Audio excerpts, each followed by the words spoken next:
உலகத்திலே ஆண்டவனுடைய அருளை பெறுவதும் ஆண்டவனின் தத்துவங்களாக காட்டி அருளினார்கள். வல்லற்பெருமன் முருகதான் சத்தியத்தை காட்டி அருளினார். நல்லா புரிஞ்சுக்கணும். இப்ப தத்துவம் என்ன என்றால் என்ன என்பதை நான் புரிய வகையில சொல்றேன். இப்ப ஐயா மோடி கோடீஸ்வரன் ஐயா மாதிரியே இன்னொரு ஐயா பகவான் அப்படின்றது தத்துவம். இவரே தாங்க சத்தியமா கோடீஸ்வரன் ஐயா இவரே தாங்க என்பது சத்தியம். வேற ஒண்ணு குழப்பம் வேண்டாம்.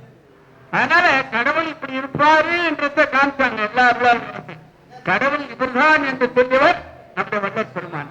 எவ்வளவு சிறப்பு! நீனில் காலத்தை போய்க்கிருப்போம் நாமெல்லாம். தத்துவம் அனைத்தும் தனித்தனி கடந்தேன் தத்துவாதீத மேல்நிலையில் சித்தியல் முழுவதும் தெரிந்து சென்றேன். யாரும் எம் உணர்வும் ஒருமுறை கரைந்து போயிடும் என்று அத்தகைய உணர்வோ படுத்தம் என்றும் அவிப்பெரும் ஜோதி என் அரசே என்ற நிலையிலே வல்லற் பெருமானுடைய கருணையினாலே நமக்கெல்லாம் ஆண்டவனை எங்கு காண வேண்டும் என்பதை மிக தெளிவாக கூறினார் பெரியவர்களே. இங்க பாத்தீங்கன்னா அது முன்ன கூட சொன்னாங்க, காய்மரவாக இலைமரவாக உள்ளம் பெருங்கோவில் ஊனுடம்போர் ஆலயம் பல்லல் பிரானாற்று வாய் கோபுர வாசல் தெல்லன் தெளிந்தாற்று ஜீவன் சிவலிங்கம் கள்ள புலனைந்தும் காணா மணிவிளக்கே என்றான். முன்பு இந்த உடலில் இருக்கின்றேன், இந்த உடம்பினுள்ளே புதுபொருள் கண்டேன், உடம்பினை யாருக்கு ஊம்புகின்றேனே இமைப்பொழுதும் எண்ணெஞ்சில் நீங்காதான் தாழ்வாழ்க உம்மொழியா எம்முள் நீ என்று உணர்ந்து உயிர்நலம் பெற வேண்டும் உரைத்த நீ சிவமே. இப்படி நாம் சிந்திப்போமானால் ஆண்டவர் நமக்குள்ளாகத்தான் பரிபூர்ணமா இருக்கின்றான் என்பதை நல்லா புரிஞ்சு. வெளியே ஏகதேசமா இருக்கின்றார். ஏகதேசம் என்னங்க? ஒரு ஸ்கூல்ல வாங்கலாம், இங்க குடங்குடமா இருக்கிறார். வேற ஒண்ணு ஒரு ஸ்கூல்ல ஒரு சேர்த்த மாதிரி எடுத்துக்கலாம், வெளியே போனீங்க பாடுபட்டு. ஆனா இங்கே வேண்டிய அளவு மலையா புரிஞ்சு இருக்கு அந்த அர்த்தத்தை. அப்போ என்ன செய்யணும்? உள்ளே இருக்கக்கூடிய ஆண்டவனை பார்ப்பதற்கு நாம் தபம் செய்ய வேண்டும் பெரியவர்களே. அதுதான் இடம் தனித்திருத்தல், இச்சையின்றி நுகர்தல், தெய்வம் பாராமல் பக்தி செய்திருத்தல் என்று சுவாமி வரிசையா சொன்னார். இப்ப நாம் அன்னதான தர்மம் பண்றோம், ஆனா தபம் பண்றோமான்றது கேள்விக்குறியா இருக்குது. நம்மளாம் பண்றோம், உலகில் இருக்கிற அன்பர்களுக்காக சொல்றேன் நான்.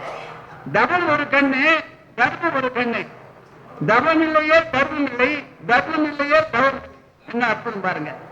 அதெல்லாம் அது சொல்லி உன்னை பார் உன்னுள்ளே என்னை பார். வல்லற் பெருமானுடைய கருத்து, என்னை பார்க்க வேண்டும் என்றால் உன்னை பார், உன்னை பார்க்க வேண்டும் என்றால் என்னை பார். என்ன அழகுங்க! இதை விட என்னங்க வெட்ட வெளிச்சுமா சொல்லணும்?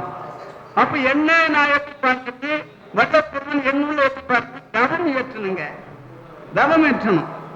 பொற்சபையில் சிற்சபையில் விளங்குகின்ற தெய்வம் அதே தெய்வம் என்றார் வல்லற் பெருமான். அதே தெய்வம் தான் நம்ம பெருமான் தான், அதே தெய்வம். நல்லா புரிஞ்சுங்க. பொற்சபையில் சிற்சபையில் புகும் தருணம்னா அந்த பொற்சபை சிற்சபையில் உள்ள போவதில்லை.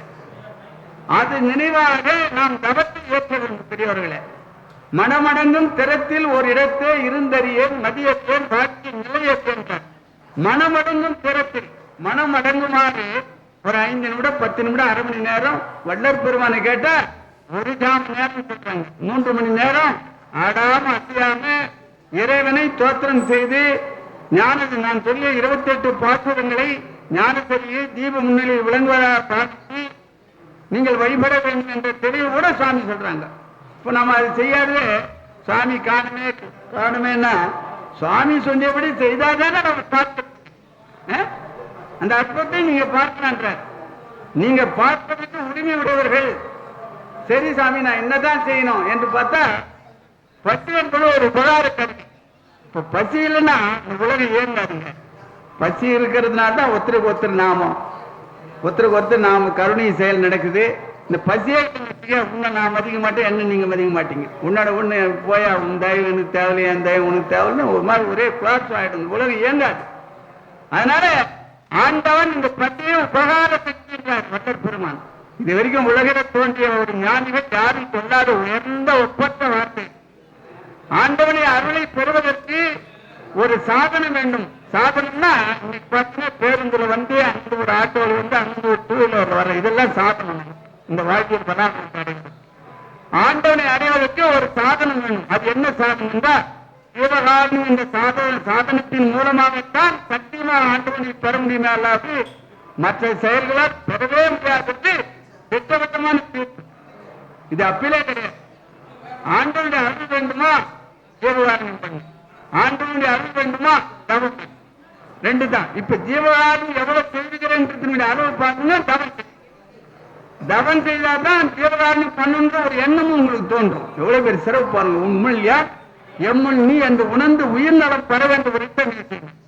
உயிர்களுக்கு உறும் இடையூறலாம் விலகினை அடைந்து விளக்குக மகிழ்க, சுத்த தன்னார்ந்த சுகநிலை பெறுக, உத்தமனாகுக ஓர்குக என்று வல்லற் பெருமானுடைய திருவாக்கு.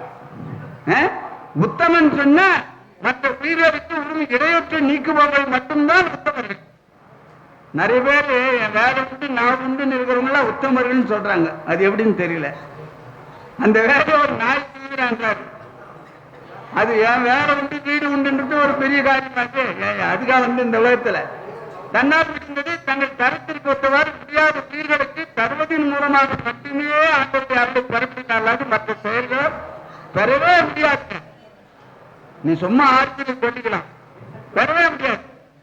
அதனால இந்த உலகம் யாவையும் தாமத வாக்கலும் நிலைப்படுத்தலும் நீக்கலும் நீங்களா அழகிலா ஏற்புடைய பெருமான். கடவுளுக்கு செய்வதெல்லாம் கடவுள் சத்தியமா ஏற்பதில்லை, மற்ற உயிர்களுக்கு செய்வதே கடவுள் ஏற்கிறார். இதை நல்லா புரிஞ்சு. கடவுளுக்கு தருவதற்கு அவ்வளவு நோக்கம். இந்த உலகமே கடவுள் தான். புஷ்பம் கடவுள், பால் கடவுள், நீர் கடவுள், சூரியன் சந்திரன் ஜோதி எல்லாமே கடவுள் தான். ஆனா கடவுளுக்கு எதுவும் செய்தால் கடவுள் ஏற்க மாட்டான். அது படமாடு கோயிலுக்கு செய்தால் நடமாடு கோயிலுக்கு போனார், நடமாடு திருக்கோயிலுக்கு செய்தா படமாடு கோயிலுக்கு சென்றாரு. எவ்வளவு பெரிய அற்புதம் பாருங்க. அதனால ஒவ்வொருவரும் நடமாடு திருக்கோயில் வல்ல பெருமான். நடமாடு திருக்கோயில் அது படமாடு திருக்கோயில். எது சிறப்பு? ஒரு நடமாடு திருக்கோயில் வணங்கினா 100 படமாடு திருக்கோயிலை வணங்கியதுக்கு சமம். சத்தியமாக விளையாட்டு. ஏன்னா என் போன்றவர்க்கு மிக பொன் போன்ற கருணை தந்து உங்கள் இதயத்தில் இருக்கும் போது வல்லப்பெருமன் எங்க இருக்கிறாரு? என் போன்றவர்க்கு மிக பொன் போன்ற கருணை தந்து உங்கள் உள்ளத்தில் இருக்கும் பதன்றார். அதனால வல்லப்பெருமான எங்கே தேடவன்? நான் இதயத்திலே இருக்கிறேன், நம்மளாகவே இருக்கிறேன், கூடவே இருக்கிறார். எப்பொழுதும் என்னெஞ்சில் நீங்காதான் தாழ்வாழ்க இமை மூடி தருகிறேன் கூட பெருமான் இங்கே இருக்கிறார், நம்மளாகவே இருக்கிறார். அதை பார்ப்பதற்கு தான் நம்ம கைதில்லாத இருக்கிறோம், வேற ஒன்றும் இல்லை. கூடுகின்ற சன்மார்க்க சங்கத்தேன் நடைபெறுந்து குலாடுகின்றேன் நீடுகின்றேன் இன்ப கூத்தாடுகின்றேன். வல்லப்பெருமான் இங்க வந்துட்டார். கூடுகின்ற சன்மார நண்பர்கள் எங்க கூடியிருக்கிறாங்களோ அங்க பெருமான் நடைபெறுந்து குலாடுறாங்க, பேசுறான், இன்ப கூத்தாடுறான். அந்த அற்புத கூத்தாடுறத நம்ம பார்க்கறது நமக்கு வயசு இல்லை. இப்போ பகல்ல சந்திரன் இல்லை, இரவுல சூரியன் இல்லைன்னு சொல்ல முடியுமா? இருக்கிறாங்க. ஆனா பார்க்கறது நமக்கு சக்தி இல்லை. பார்க்கக்கூடிய ஆற்றல் நம்ம கிட்ட இல்லையா? இப்ப சூரியன் இல்ல நைட்லன்னு சொல்ல முடியாது. இப்ப அமெரிக்காவில் சூரியன் இருக்கிறானே, நைட்ல பார்த்து அமெரிக்காவில் சூரியன் இருக்கான். இங்க இரவா இருக்கு, அங்க பகலா இருக்கு. இப்ப எல்லாம் தூங்கினுக்கிறாங்க சுவாமி அமெரிக்காவில். நில இப்ப நைட் ஆனா வெடிட்டாங்க. அப்போ இங்க இருந்திருந்தா உலகம். அதனால நம்ம இல்லைன்னு சொல்ல முடியாது. நம்ம பார்க்கக்கூடிய ஆற்றல் இல்லை. அப்படி பெருமான் எங்குமே நீக்கமர நிறைந்திருக்கின்றார். அவர் பார்க்கக்கூடிய அந்த ஆற்றலை நாம் வளர்த்துக் கொள்ள வேண்டும் பெரியவர்களே. கடவுள் இயற்கை விளக்கத்துக்கு இடமாக்கி ஜீவதேவங்கள். கடவுள் இயற்கை கடவுள் இருக்கக்கூடிய இடம் எங்க? ஜீவதேவங்கள்ல தான் இறைவன் இருக்கிறார்.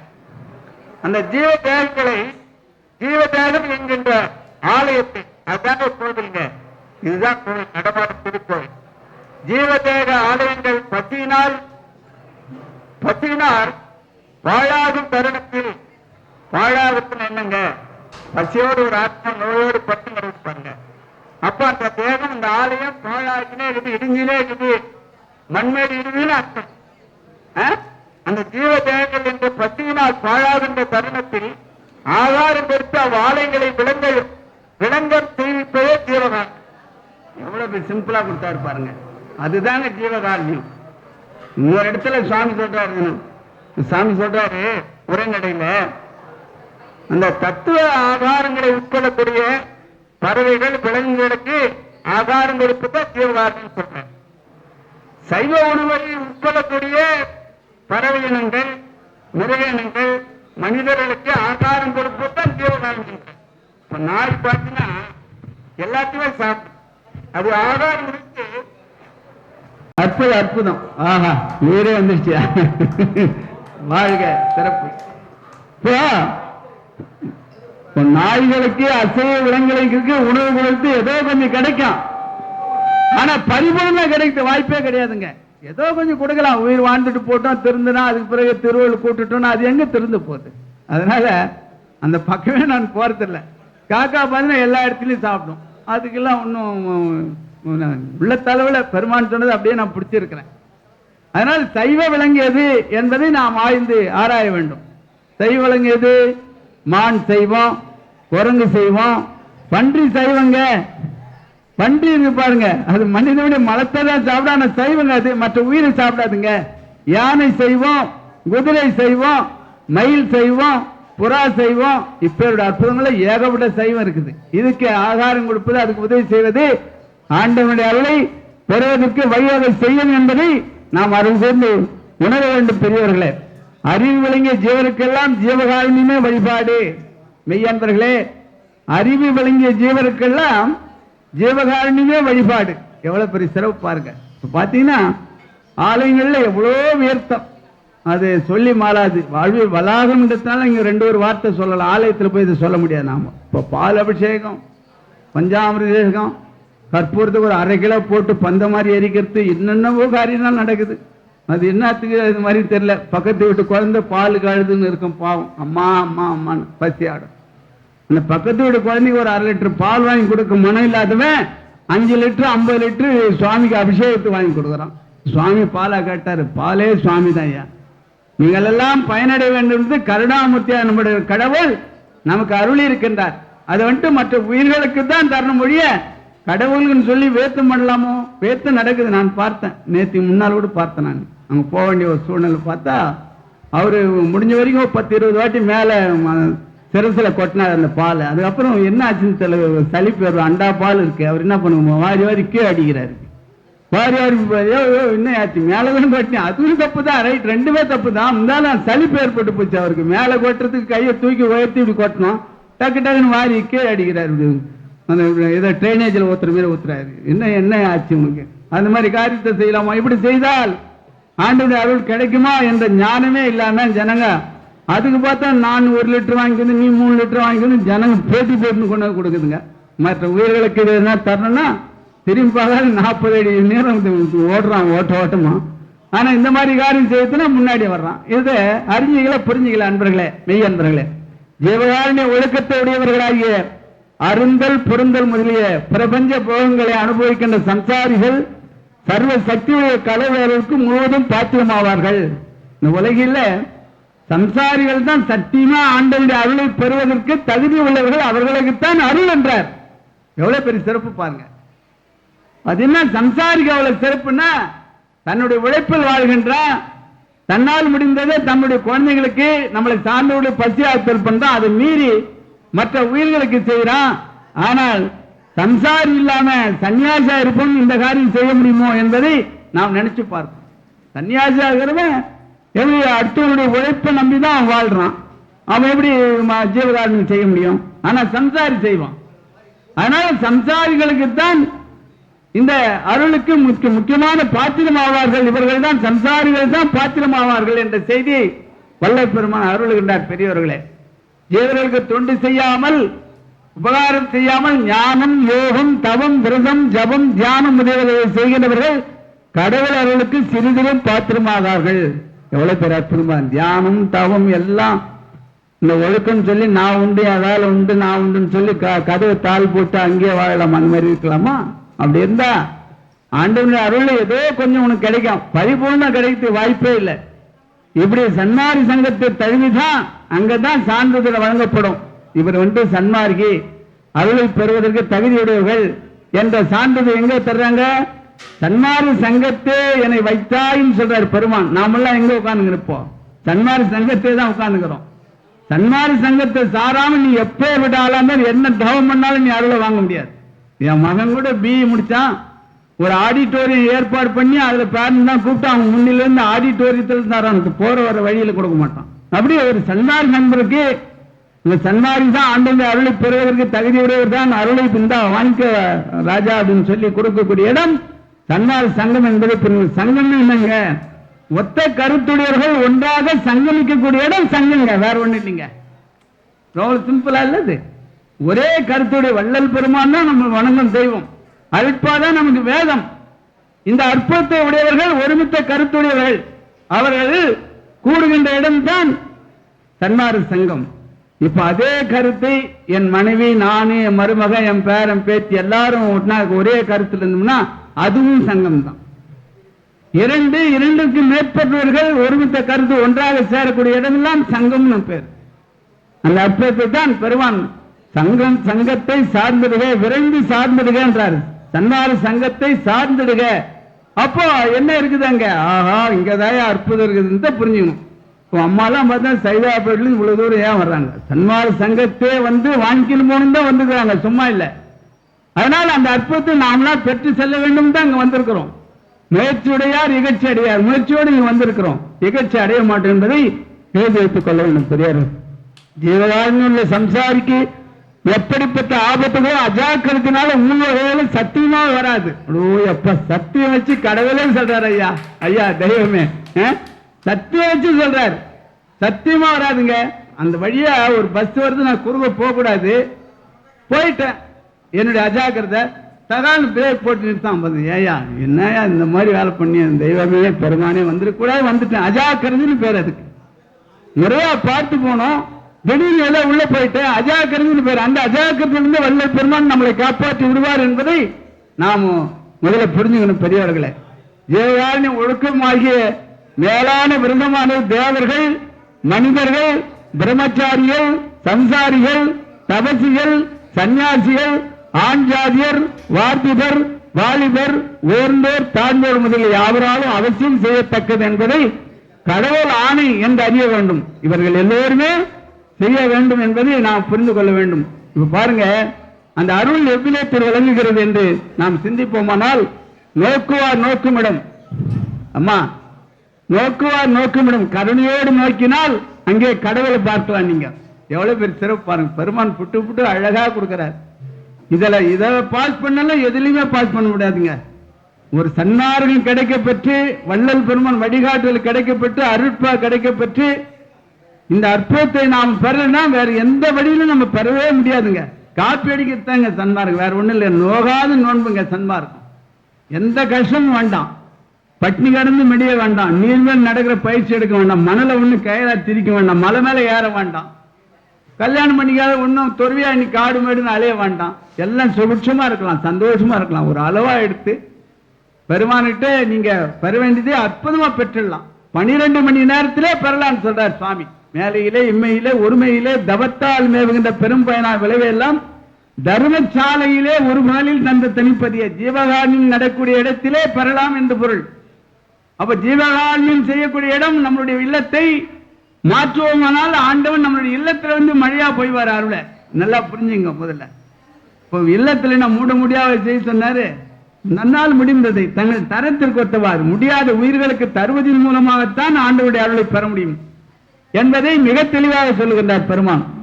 நோக்குவார் நோக்கமிடும், நோக்கப்படும், கேட்பார் கேட்கமிடும், கேட்கப்படும், சுவைப்பார் சுவைக்கமிடும், பொருந்துவார் பொருந்துவிடும், பேசுவார் பேசவிடும், செய்வார் செய்யமிடும், நடப்பார் நடக்கமிடும், விடுவார் விடுமிடும், நினைப்பவன் நினைப்பார் நினைக்கமிடும். இப்ப நினைப்பார்னா, இப்போ ஒரு 11 மணிக்கு நான் படுக்கிறேன், தூக்கம் வரல, நினைங்க, உட்காந்து பெருமான தவத்தில் உட்காருங்க, நினைப்பார் நினைக்கமிடும். அங்க பாருங்க. அதனால சதா நினைக்கணும், இறைவனை சதா வழிபடுவதுதான் நம்முடைய கடமை என்றார் வள்ளல் பெருமான். நம்ம கடமைனா நம்ம என்ன நினைச்சுக்கிறோம்? நம்ம பிள்ளை கல்யாணம் பண்ணு, பொண்ணு பொண்ணு, பேரனு பொண்ணு, பேரணி பேரணு பொண்ணு, அதுக்கு பேரணி எழுப்போம் போல இது கடமை நினைச்சுக்கிறோம். அது கடமை கிடையாது ராஜா. தனித்தனியா அந்த உலகத்துல வந்திருக்கிறோம், தனித்தனியா செல்ல இருக்கின்ற கேள்வி தனித்தனியா கேட்கிறோம், பதில் தனித்தனியா சொல்லணும். என்னுடைய கேள்வியை மணி ஒன்று பதில் சொல்ல மாட்டான், மட்டும் சொல்லல, நான் தான் பதில் சொல்லணும். அதனால அதில் குறித்து ரொம்ப விழிப்பா இருக்கணும். விழிப்புனா முயற்சியில் இருக்கிறதுல எங்கிருந்து வந்திருக்கின்றோம், எங்கே செல்ல இருக்கின்றோம், எவற்றை கொண்டு வந்தோம், எவற்றை கொண்டு செல்ல இருக்கின்றோம் என்ன நினைப்பு விழிப்பு வேண்டும். அதில் வந்து இது நல்ல தருணம், சரியான தருணம். இது அரிய வாய்ப்பு, பெரிய வாய்ப்பு, இது கடைசி வாய்ப்பு. இந்த வாய்ப்பு மேல வாய்ப்பே கிடையாதுங்க. இது சாதாரண பிறவி இல்லை, அற்புதமான தேகம். இந்த அங்கத்துல ஒரு குறைபாடு இல்லாம ஆண்டவன் வள்ளல் பெருமானுடைய ஆட்சியில தான் நாமெல்லாம் பிறந்திருக்கிறோம். நல்லா புரிஞ்சுக்கணும். உலகுயிர் திரளலாம் ஒளிநெறி பெற்றிட இலகுமையின் தொழிலையும் யான் செய்ய தந்தனை போற்றினின் பேரருள் போற்றினின் பெரும் சீர் ஆற்றலின் ஓங்கி அருட்பெருஞ்சோதி. இலகும் ஐந்தொழிலை வள்ளல் பெருமான் செய்யுமாறு அருட்பெருஞ்சோதி ஆண்டவர் ஆணையிடுகின்றார். எப்போ 1872 சுவாமி கிட்ட ஆட்சி வந்துருச்சு. 1872 முன்ன யாருன்னா பிறந்திருக்கிறீங்களா? இல்ல. அப்போ சுவாமியுடைய ஆட்சியில் தான் நாம் எல்லாம் மனிதனா வந்திருக்கிறோம் என்பதை நாம் மறந்துடக்கூடாது. மனிதனா எதுக்கு வந்திருக்கிறோம்? அருளை பெறுவதற்காக தான் வந்திருக்கிறோம். மனிதனா கோட்டை விட்டு போறதுக்கா? எல்லாத்தையும் சேர்க்க வேணாம்னு சொல்ல, எதிர்பாராம வருதுன்னா வரட்டும். பொருளை அருளாக மாற்றுவதில் தான் அற்புதம் இருக்கிறது என்பதை மறந்துவிடக் கூடாது. பெரியவர்கள் பட்டினத்து சுவாமி பார்க்காத பணம் நாமெல்லாம் பார்க்க போறோம். சுவாமிகளே பல குடோன்ல அடிச்சாரு. கடைசியில பார்த்தா காதர்ந்த ஊசியும் கடைநிலைக்கு வாராதுகான்னு ஒரே ஞானம் பிறகுது. அடிச்சு பிடிச்சி கோமன்தாட ஓடுறாரு. அந்த மந்திரிகள்லாம் ஓடி வழி மறைக்கிறாங்க. சுவாமி பல குடோன்ல மாணிக்கம் வைடூரம் கோமேதம் அடைஞ்சிருக்கு, இது என்னென்ன செய்யணும்னு சொல்லாம ஓடுறீங்களே சுவாமினா, அதனால தான்டா நான் வேகமா ஓடுறேன்டா. ஐயா என்னதான் செய்யணுண்டே? ஒண்ணும் செய்ய வேண்டாம்டா, பூட்டை ஒடிச்சு பூட்டி சாவி தானே லேட் ஆகும்டா, சுத்தியால ஒடிச்சு பூட்டு எடுத்து கடாச்சிட்டு உள்ளகிற மாணிக்கம் கோமேத வைடூரத்து முரத்துல வாரி தெருவில் விசிறாருன்றார் பெருமான். அப்படியே எங்க அப்பா விசிறா வாரின்னு போய் மாட்டின்னு முழிக்கிட்டு நான் முழிக்கிறவன். அப்போ இந்த பொருளாதாரத்தை மேம்பட்டு இருக்கணும் முழிக்கிறான்னு அர்த்தம். அருளாதாரத்தை மேற்பட்டவன் ஆனந்தமா இருக்கலாம். பொருளாதாரத்தில் மேற்பட்டும் பாருங்க. இப்போ ஒண்ணு இல்லை, எங்கிட்ட ஒரு 500 பவுன் நகர் வச்சு நைட்ல தூங்க முடியும்னு நினைக்கிறேன். நானு ஒரு ஓமைக்கு சொல்றேன்.